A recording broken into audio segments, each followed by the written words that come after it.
We were neither saints nor knights. We were simple Israeli boys who understood that we stand now for the Jewish people. You believed in something, you trusted in something that it must succeed. Because if you're going to fail, you don't fail yourself. You fail something much bigger than you. Soldiers are supposed to fight, kill, or be killed. And what we did as soldiers, we found dead people and we helped them to go back to life. We broke a taboo. We proved to the world that we can fight. We proved to ourselves that we can fight. The Jews can fight and they can win.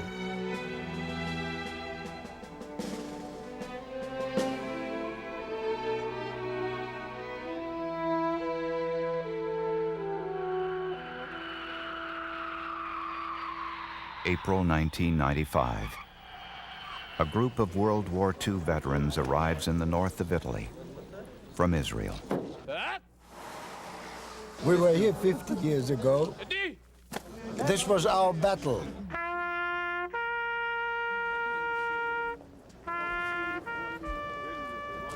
They have returned as old men to commemorate the Battle of the Senio River, one of the last of the war in Europe.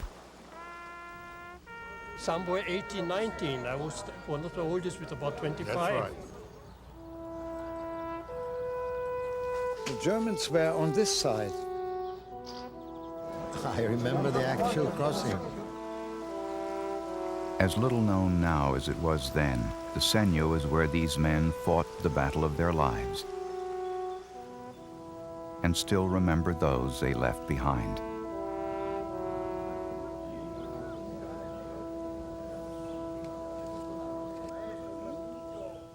They served in the only all-Jewish fighting force in World War II, His Majesty's Jewish Brigade, part of the British Army, young volunteers from what was then Palestine who helped win a war, and in a larger way changed history. Their story begins before the war in the 1930s, when most had come to Palestine from a Europe rife with anti-Semitism, had come with the dream of building a homeland of their own. Men like Shlomo Shamir, Chaim Laskov, Meir Zoria, Avram Silberstein. I was born in Poland and I came at the age of 20 to Israel to study here. In Poland, you were a second-rate citizen. The minute I reached Israel, I felt that I came home, actually. The youth was free. There were no old men here, all young men. And they were dancing in the street. Food didn't mean anything, money didn't mean anything. It was a spiritual elevation. All you wanted is to do something for the country, not for yourself. We came to give and not to take. The desire of these young arrivals for a homeland of their own was frustrated both by the British, who ruled Palestine, and the Arabs, who had their own claims to the land. For the Jews in Europe, Hitler's rise to power in the 1930s made life even more dangerous.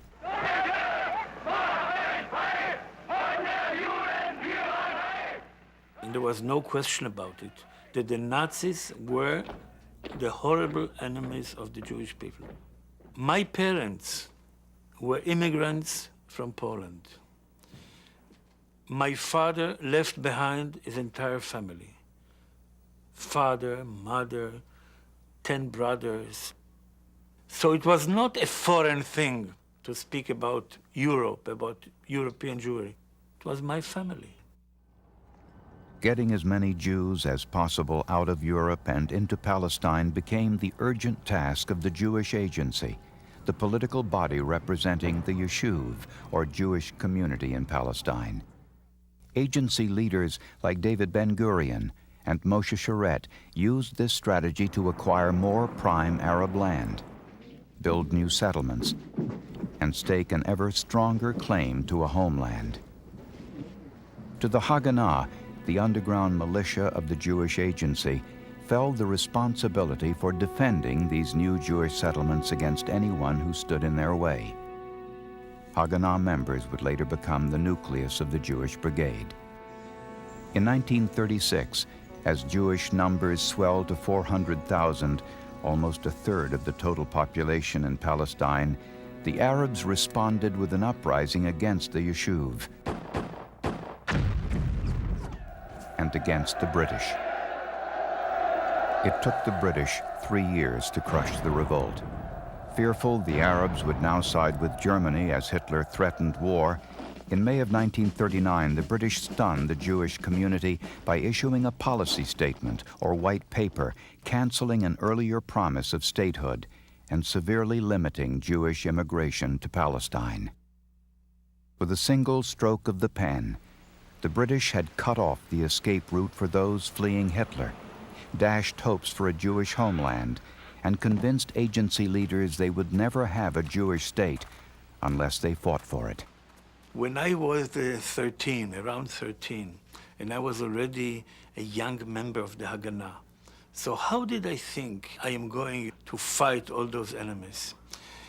We used to go to the orchard and cut a branch, a lemon branch, because lemon wood is tough.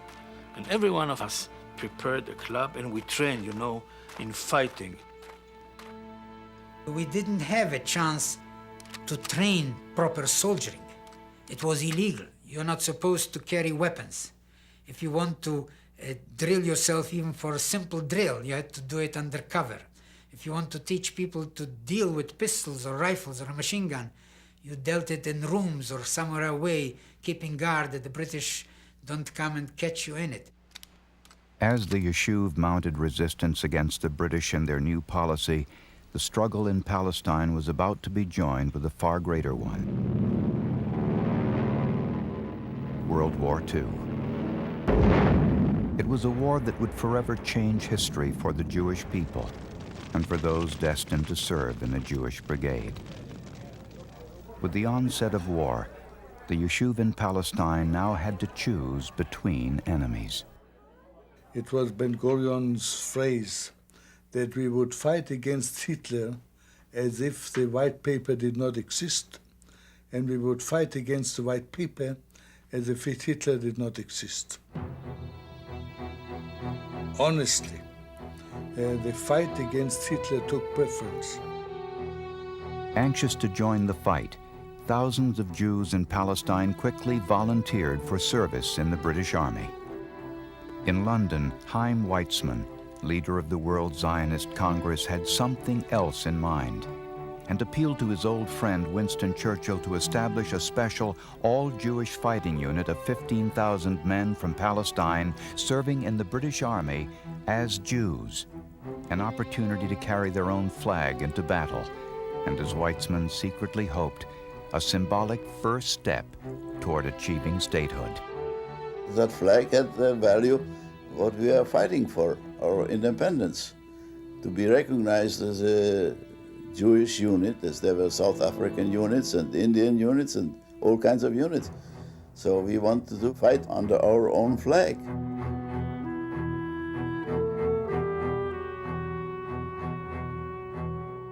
For David Ben-Gurion, the goal was more practical than symbolic, an opportunity for the Jews in Palestine to get valuable experience in how to fight a regular war.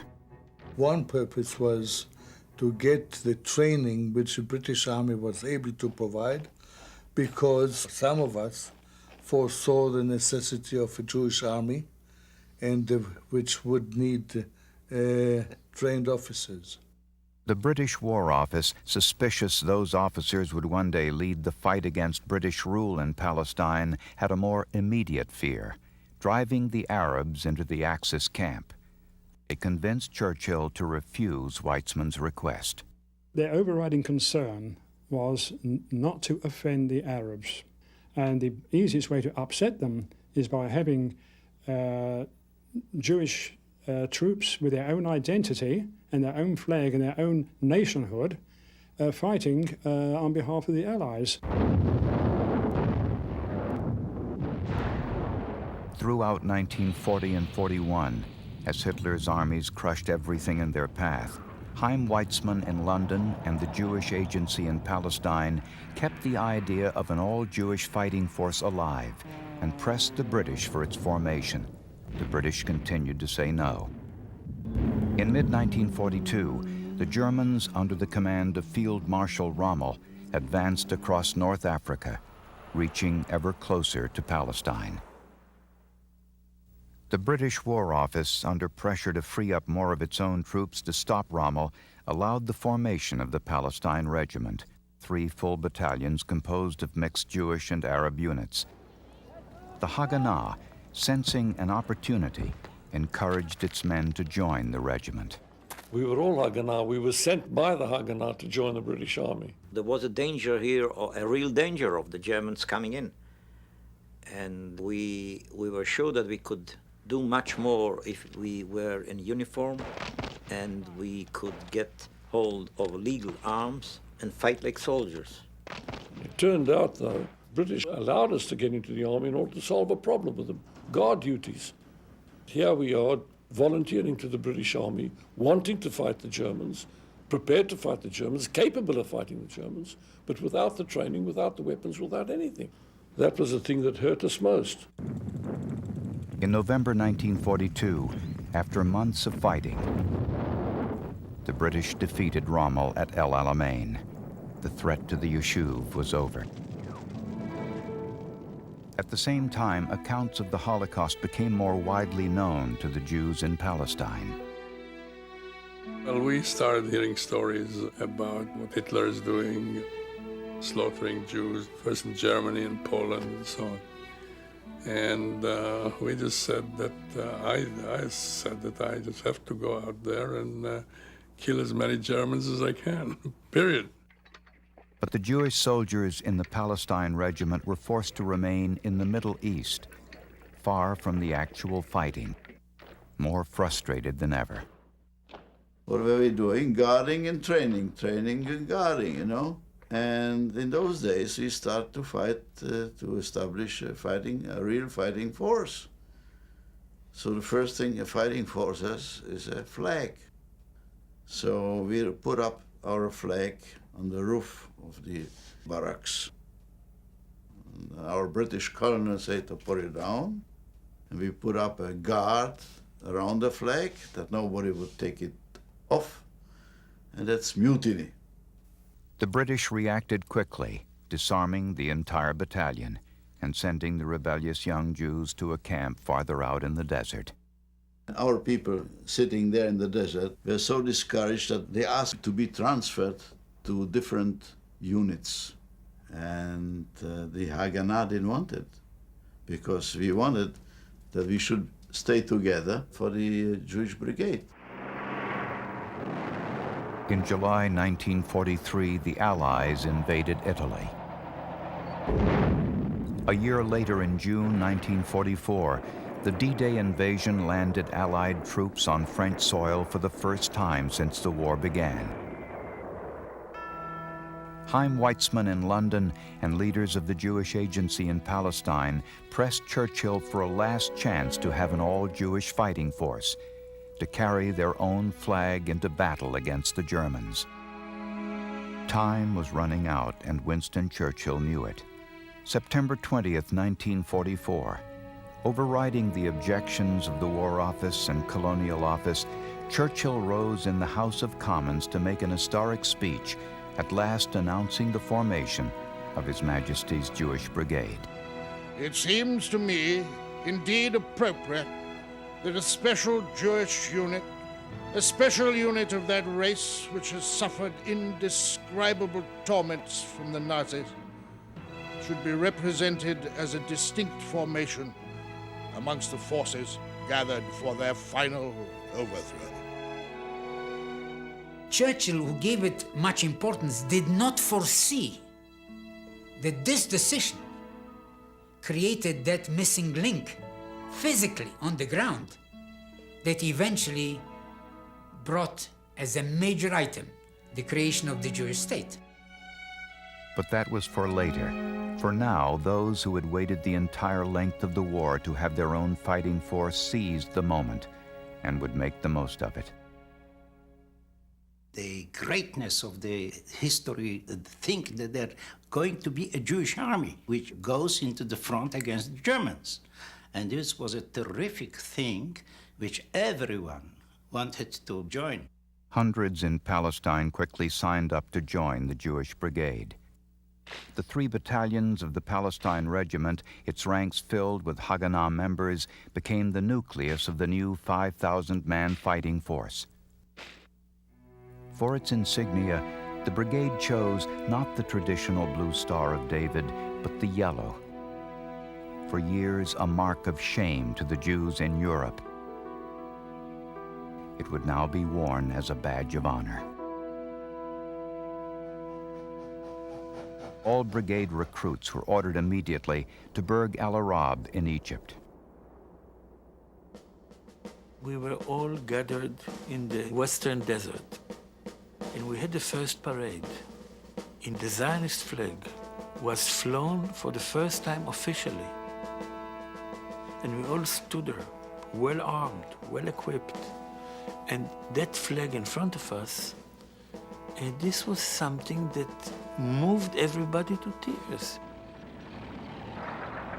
There was an incredible amount of excitement. We got all new equipment, jeeps, machine guns. So we had a feeling that we are going into combat somewhere, but we didn't know where. The British War Office appointed Brigadier E.J. Benjamin, a Jewish engineering officer from Canada, as commander of the brigade. As for the Jewish officers from Palestine, none was allowed to serve in any senior staff positions. The British, not only from their political point of view, but from their military point of view, judging us, did not think that we are fit to command people. And in fact, they thought, well, when it comes to the infantry, the queen of the battle, as we call it, we'll have to have a British officer or a sergeant to push them. Meanwhile, the Jewish Agency appointed a parallel and covert Haganah command structure within the brigade to deal with things specific to the agency's political agenda. Its senior commander, Shlomo Shamir. The appointment was basically for the purpose if there is no contact with Israel. And decisions have to be taken on the spot. And somebody has to weigh the thing. Yes, no, and there is nobody to ask except God. In Burg Al Arab, a month of preparation passed quickly. Then, with orders in hand and surrounded by the vast silence of the Western Desert, the brigade was given an emotional send-off by the Palestine Symphony Orchestra. All around, nothing, nothing, and nothing.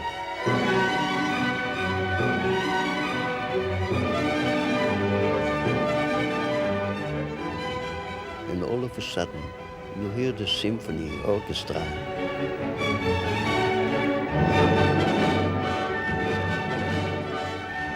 And we felt high.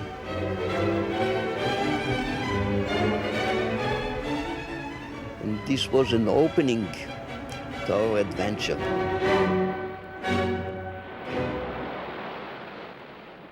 On October 31st, 1944, the brigade set sail by convoy for the southern tip of Italy. Upon arrival, the brigade was ordered up to Fuji, a mountain town outside Rome. Other Jewish units, already attached to the British Army in Europe, soon brought the brigade to its full strength of 5,500. In Fuji, training began immediately.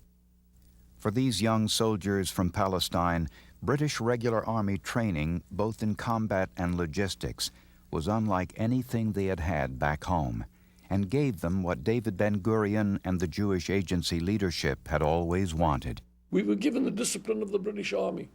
The British Army has been in existence for over 400 years. It's served in 60, 70, 80 different countries in the world. So the British Army may not be the best army in the world, but one thing I can vouch for, it's a bloody good army. We had quite a few experienced British officers who were lent to the brigade in order to train the brigade in actual fighting. As good as these British officers were, they couldn't match the intensity of the soldiers of the Jewish brigade. I remember when we were training in Fuji, it was raining like hell. And word came down that the colonel said, no need for training this afternoon, the weather is too bad. That was just the point that I was looking for. I said, fine. Boots, socks, nothing on top. We're going for a 5-mile run. We're going into battle and we're going to sit on our asses here for 2 or 3 hours this afternoon and not do anything. The colonel says you can sit in your ass. I can't sit in my ass. He is a Britisher and his relations are not being killed, and he's not a Jew being smothered and smoked out and burnt and all the rest of it. The brigade brought that same intensity to life in the camp, where Fuji soon took on the appearance of the home they'd left behind. Ignoring British regulations, Hebrew was spoken everywhere, and the Star of David flew above.